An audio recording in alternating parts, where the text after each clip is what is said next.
Hello, this is Mickey Erday from Halteres Associates, coming to you once again with an interesting story in the history of diagnostics. Today, we're going to be talking about tick-borne diseases. I'm going to talk a bit about their history, what those diseases are, and then also speak about some of the dilemmas in diagnostics. Now, as the name implies, tick-borne diseases are diseases caused by pathogens that are introduced into us through the bite of a tick. And these could be bacteria, these could be viruses, these could be protozoans, and I'll give you examples of each. Although we typically hear about tick-borne diseases in humans, it's not just us, it's also animals that are companions like dogs and cats who can become infected and actually derive a disease from infections like Lyme in dogs, and I will talk a little bit more about that.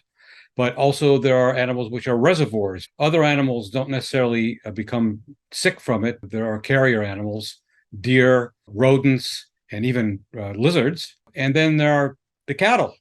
About 80% of cattle in the world seem to be infected with a tick-borne disease, which is kind of amazing.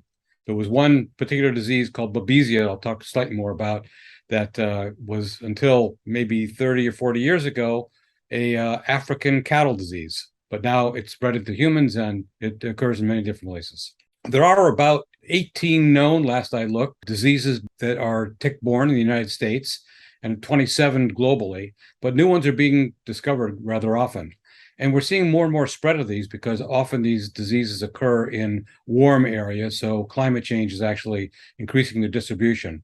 For instance, I mentioned Babesia, which is now present in at least 24 states in the United States, and even 20 years ago, it was much more confined to a small number of states.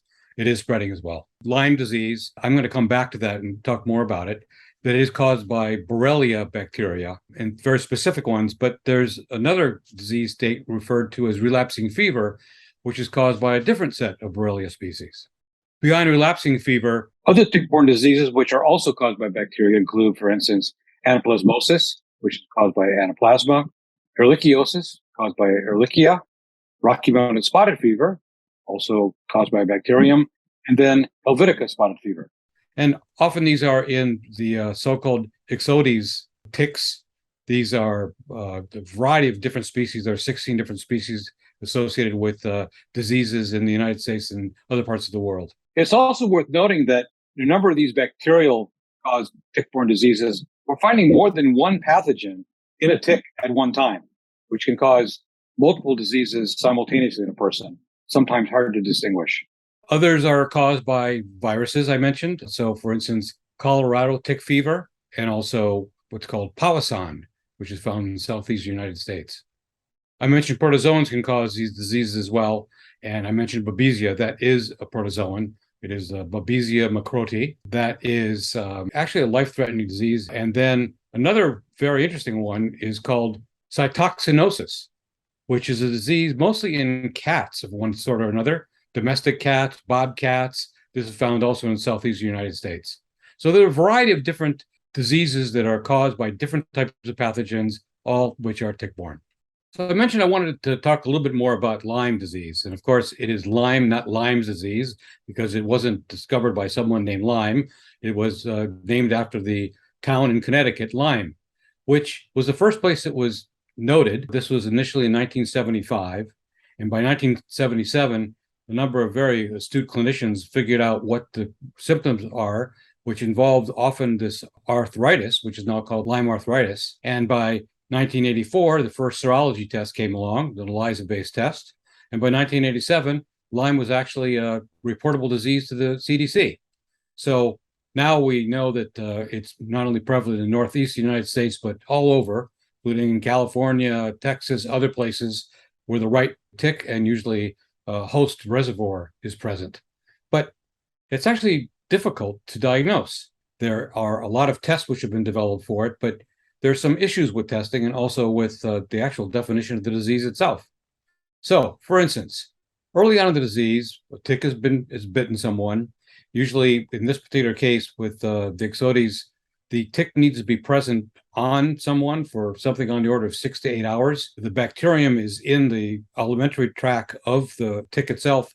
It resides there, and it takes a while for it to move on up and into us.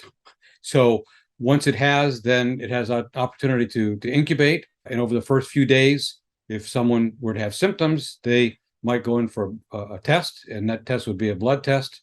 They would use PCR, some other nucleic acid technology to detect the presence of the organism, but it only stays in blood over just several days. And usually then the next thing that happens, you'll see IgM come up as an indication of a current infection, and then later IgG. Oftentimes people will not recognize that they have something that they should go in for early on in the disease. So they may go in later because they've had continued diseases or develop soreness in the joints. By that time, usually IgM will no longer be positive and it'll be IgG. So when someone's tested by IgG, of course, that could be a current infection or a past infection. Now, it could be a current infection, an active infection, if in fact the organism is present, but it's not in the blood any longer. Where is it? It could be in the synovial fluid in the joints, if you happen to have arthritis associated with this, or we're not really sure. And this is the dilemma, that IgG may simply be telling you that you had been infected, but you're not now. And if you can't find the organism, how do you know it's a current infection? That's what the problem is. And in fact, the whole notion of so-called chronic Lyme is very controversial. Many people, many physicians don't believe it exists at all. And others are believing that it might, in fact, be the case that they are infected. If they've got arthritis, of course, that's pretty straightforward. But if they don't, and they have long-term fatigue and they have aches and pains, and how do you know it's due to that particular infection? This is the dilemma. And it's going to take a lot longer, I think, for us to really understand the status of Lyme in individuals over time. There have been a lot of efforts to get very good sample banks, for instance, from people that have been infected by the organism for sure. They have sort of telltale so-called bullseye rash, and they have the symptoms. And then as time goes on, people are donating their blood, perhaps other samples as well. Those are being collected and documented.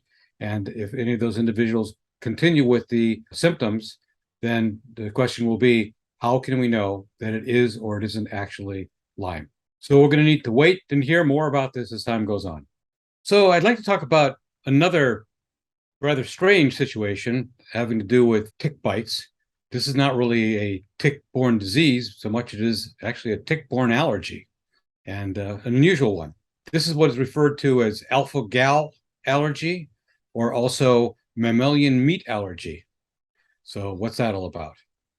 Well, it ends up that a large number of cases of allergies to meat in people that have never had the problem before have begun to occur over the last many years. It's been noted here in the United States significantly. Australia seems to have a very large number compared to other countries, but now it's also been noted in Japan, South Africa, and many countries in Europe.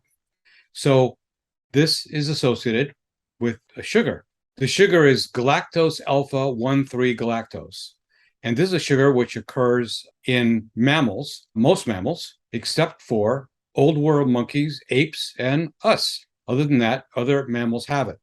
What appears to be the case is that the ticks feed from other mammals, non-primates typically, and as it feeds, it actually obtains some of this alpha-gal sugar. That ends up into their gut, into their alimentary tract, and when they bite a human, they actually regurgitate some of that and inject it into us.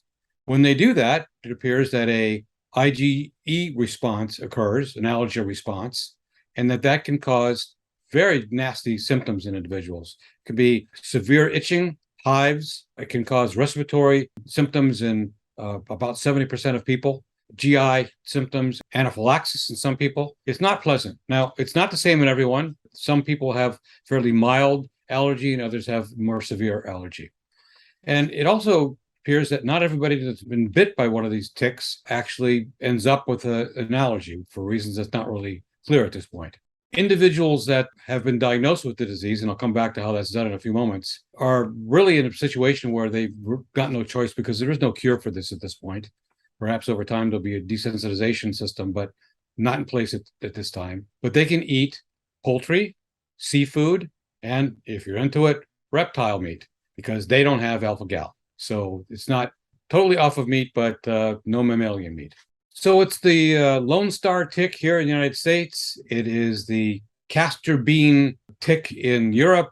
It's another tick altogether in Australia, and a third tick in Japan, and another one in South Africa, all different ticks. And I think this makes sense because we're not talking about an organism that needs to grow within that particular tick, but it's them having fed from a mammal that has the alpha-gal and it residing in their gut, and then them being in a position where they can inject it into a human. So I won't be surprised if we find out that multiple species of tick in these locations can actually impart this allergy as well.